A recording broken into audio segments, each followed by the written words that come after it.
Paano kung pinakinggan po ng China ang sinabi ng isang senador na lumayas kayo dito sa amin, hindi namin kayo kailangan. At dahil sa galit ng bansang yan, sabi lang, aalis kami. And we will pull out all our investments here in this country.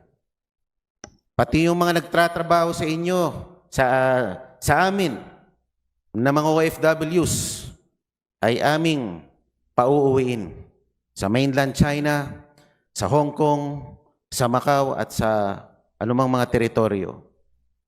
Ano kaya ang magiging economic impact nito sa Pilipinas? Without firing a single bullet, gumanti through economic warfare. Ano kaya ang mangyayari sa Pilipinas? Tunuhin ng maganda ang ating bansa para pag tumunog, maganda ang tunog. Yun lang po. Hindi po ako nagpapagag order po dito. Gusto ko ipalabas kung anong ginagawa ng China sa atin. Pero ipalabas ng maayos na hindi tayo nagsisigawan. Hindi tayo nagtatapang-tapangan. Baka mas malaki yan sa atin na nagtatapang-tapangan tayo. Iparinig ang busis natin na tama na maiintindihan nila.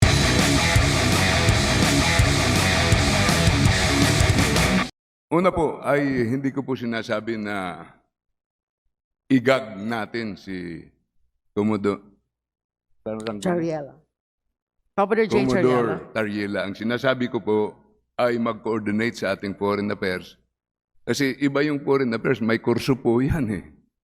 May examine yan para maiplasta mo yung mga ibig mong sabihin. At hindi tayo magantihan. Madam Speaker, hindi lang naman ito na panahon na inilalabas natin yung mga nangyayari sa West Philippine Sea. Last 19th Congress, marami na rin lumabas. Sa katunayan, isa ako sa nag-propose na palakihin ang ating runway at pagandahin ang ating base sa Spratlys. Pinuntahan ko pa doon. Ang sinasabi ko lang, hindi tayo magantihan dahil iba po yung bansa nila sa ating bansa. Bansa natin, may demokrasya tayo. Kaya natin magsalita kung anong gusto nating salita. Sa kanila iba, komunista yun na bansa. Ang kanilang presidente ay simbolo po yan ng 1.4 billion na tao. Tayo, pwede tayo magsalita. Ngayong araw lang, may impeachment natin sa ating presidente. Sa kanila, iba yun ang kanilang pananaw. Ano ba ang direksyon ng bansa natin? Last week lang, binigyan natin ng visa-free sa ating bansa. Ang bansang China magpunta rito. Pupunta ba sila dito na kung ano-ano na naman ang pinagsasabi ng mga opisyal natin? Gusto ko lang. Ako po'y gumigitara. Gumigitara po ako at gusto kong maganda yung tugtog ng aking gitara. Tunuhin ng maganda ang ating bansa para pag tumunog, maganda ang tunog. Yun lang po. Hindi po ako nagpapagag order po dito. Gusto ko ipalabas kung anong ginagawa ng China sa atin. Pero ipalabas ng maayos na hindi tayo nagsisigawan. Hindi tayo nagtatapang-tapangan. Baka mas malaki yan sa atin na nagtatapang-tapangan tayo. Iparinig ang busis natin na tama na maiintindihan nila ang ating sinasabi. Majority Leader. Madam Speaker, I move to recognize the Honorable Marcoleta for his interpellation. The Honorable Marcoleta is recognized for his interpellation. Madam Speaker, may I be allowed to propound a few questions to the distinguished minority leader? Yes, you may.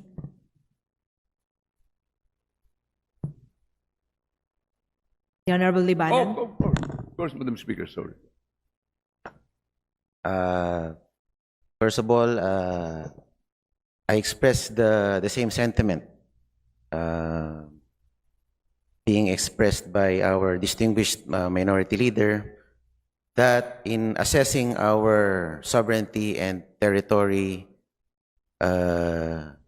we should be able to consider the primacy of dialogue and diplomacy. Naniniwala po ako na kailangan pa rin ang pagiging mahinahon habang ating pinaglalaban ang ating teritoryo. Lalong-lalo na kung ang isang kausap natin na isa ring soberenyang bansa ay malakas, makapangyarihan in terms of military and economic might, tayo ay dihado. Naintindihan ko ang pananaw ng ating minority leader na kailangan ng dialogo at hindi isang maanghang na exchanges o pananalita upang maiparating natin ang ating mensahe sa ating karatig bansa.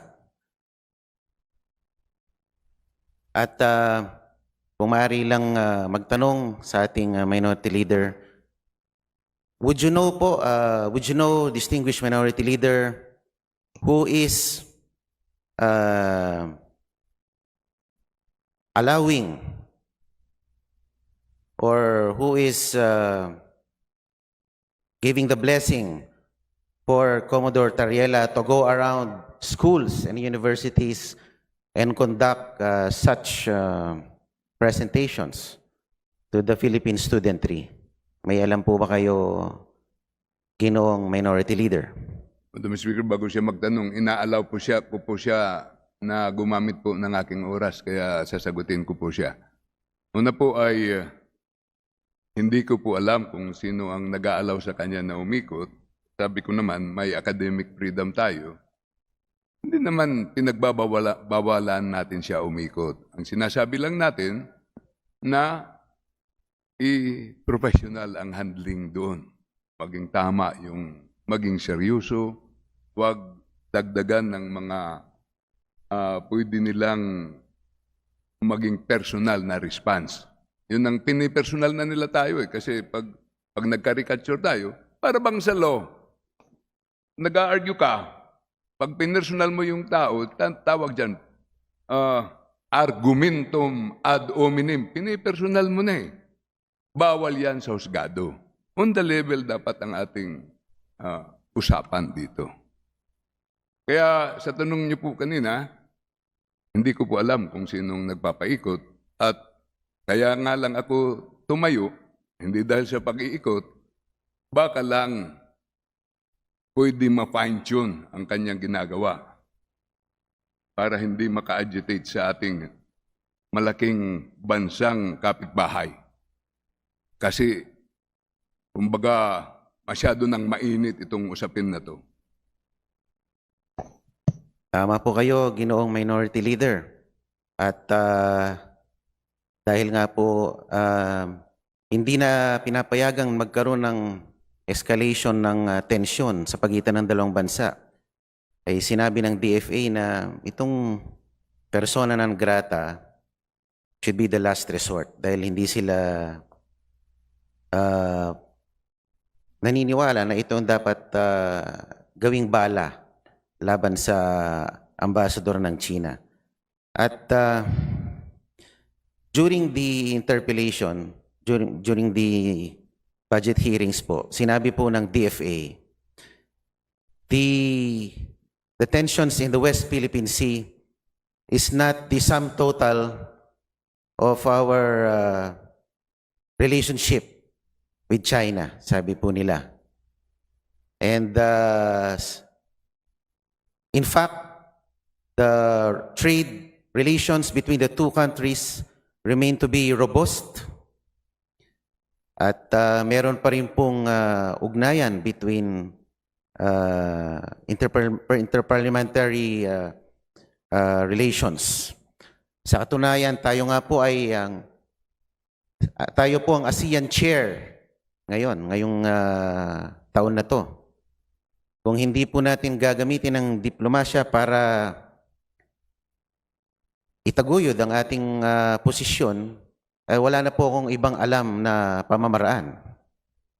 lalong-lalo na po ang ating kinakalaban ay isang economic and military superpower.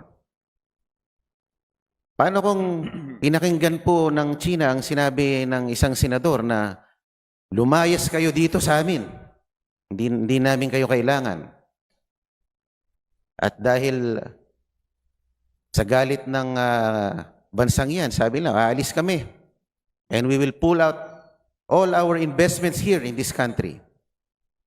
Pati yung mga nagtratrabaho sa inyo, sa amin, na mga OFWs, ay aming pauuwiin sa mainland China, sa Hong Kong, sa Macau, at sa anumang mga teritoryo. Ano kaya ang magiging economic impact nito sa Pilipinas? Without firing a single bullet, gumanti through economic warfare. Ano kaya ang mangyayari sa Pilipinas? At sinabi la, hindi na kami mag-aangkat ng inyong mga produkto. Ano po kaya ang mangyayari sa atin, Ginoong Speaker, Distinguished Minority Leader? Madam Speaker, yun nga ang isa ring problema natin. Marami tayong OFWs na nandun po sa bansang China at mga bilateral trade agreements natin. Kaya kailangan kalkulado po ang response natin sa ating foreign affairs at sa ating diplomatic strategy. At para sa kaalaman po ng lahat, sabi ko, ako po'y tutulong sa depensa ng ating bansa kung kinakailangan. Sa katunayan po, sa distrito po ni Congressman Shein Gonzales na aking distrito rin po, ay inimbitahan namin ang Philippine Coast Guard para doon ang Regional Training Center. At ngayon po ay nag-organize po kami ng Coast Guard Auxiliary. Pero habang naghahanda kami, kung ano ang mandato ng ating Pangulo, ay gawin nating mahinahon ito. Kasi alam naman natin ang bunga ng mga konflikto. Kahit saan tayo mapunta, ay dapat napag-aralan ng maayos. Yun lang po. Well, thank you very much, Mr. Speaker. And to end my interpellation, I still convey my continued support sa ating distinguished minority leader. Ito po ay kanyang pribilehyo na ipahayag ang kanyang nararamdaman by virtue of a privileged speech. At siya po, katulad natin, ay isang makabayan din. Hindi ko mo siya hindi nagiging padalos-dalos sa panalita, hindi ibig sabihin siya ay hindi makabayan. Iniisip niya rin po ang kapakanan ng ating mga Pilipino, hindi lang sa West Philippine Sea, kundi ang mga Pilipino nagtatrabaho sa ibang bansa at ang mga Pilipino na nakikipagkalakal sa ating mga ASEAN neighbors. At gusto ko rin pong sabihin, ang ating bansa ay patuloy na nagpapahayag ng independent foreign policy. At ang gusto ng ating Pangulo na tayo bilang bansa ay friends to all, but enemies to none. Yun lang po. Maraming salamat po. Madam Speaker, ang bansang Pilipinas ay nasa sitwasyon na napakadelikado. Dalawang superpowers, nasa gitna po tayo. At yung dalawang superpower na ito ay hindi lang dito magkaharap. Sa Europe, sa Africa, Latin America, kahit sa kanilang mismong mga bansa ay magkaharap sila at nagbabanggaan. Tayo po ay nasa gitna po nito. Napakaliit lang po na ng bansa natin. Kaya iba yung pag-iingat ang kinakailangan natin, iba yung pag-aaral at tamang kilos para mabuhay po ang ating minamahal na bansang Pilipinas. Maraming salamat po,